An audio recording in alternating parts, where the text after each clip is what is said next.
Microsoft is really good at making things easy. That's good news. The bad news is, when you need to set up specific things, making things easy by Microsoft makes things hard. So in this video, we're going to look at how you create an email account when it's not as Microsoft may expect it. There are lots of clever things you can do with DNS settings now, which usually happens out of sight. And this includes the ability to be able to put in an email address and then have the software find most of the settings all by itself. All you need to provide is the email address and that password. The rest of it can happen transparently. But if your DNS is not set up, or your service provider doesn't provide those settings, then things like Microsoft Outlook can get very confused.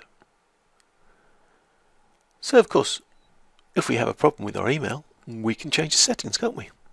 Well, yes, of course. Except we can't. Because Microsoft has made things easy, it doesn't allow us access to all the email settings we want.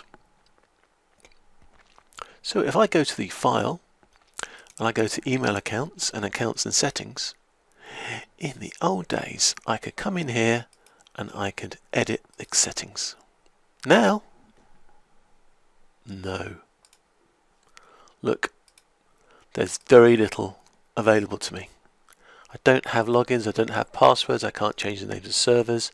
I am completely stuck.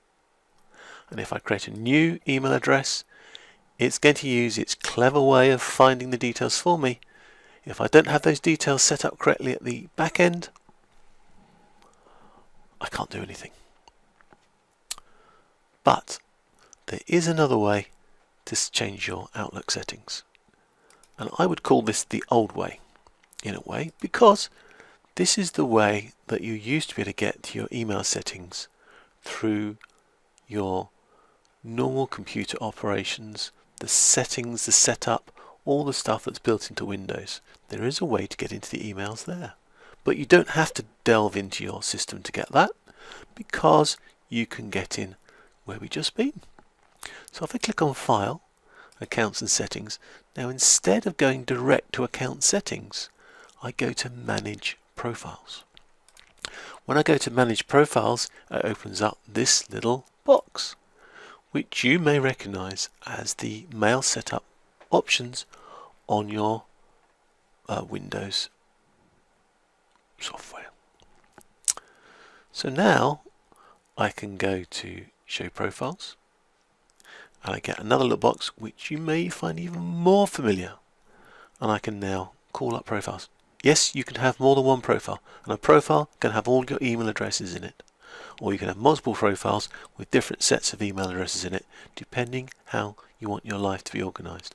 I find it's quite useful to have a profile for work and a profile for home, and to keep the two completely separate. So all we need to do now is go into our profile, hit Properties, and if we want to add an email account, we can click on Email Accounts, click New, and there are the settings for automatic interpretation by Outlook. Your name, your email address, and your password. It will go away and find the rest. But if that's not working for you, you can click on Manual Setup, click Next, then you can choose what type of server. In my case it's an IMAP POP3 server. Click Next, and look, there they are. There's all those settings that you expected to see. Your name, your email address, the server, whether you're going to use POP3 or IMAP. All there. And if you then fill in those details, and I'll just go with POP3 to show you, you can set the database up.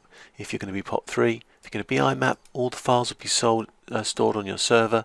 You can go into here. I'll just put some gobbledygook in just to fool it, to let me get to Next. There we are. And in Next, oh, it's not going to accept it. In more settings, we have access to a name. We can set whether the outgoing mail server needs identification or not. We've got the advanced section for setting secure connections and the port numbers for that. It's all available to us. And if we have an account that's set up like this one here, we can hit change and we can go and do the settings and go into more settings and check the settings and change the settings. So if you need to put in specifically the servers, IDs, etc., then this is the way you get into the back of Outlook and get those changed for you. It's that easy when you know the back door. So good luck with your setting up your emails. I've got a few to do myself, so I'm going to get on with that now. Thank you for watching. Don't forget to subscribe.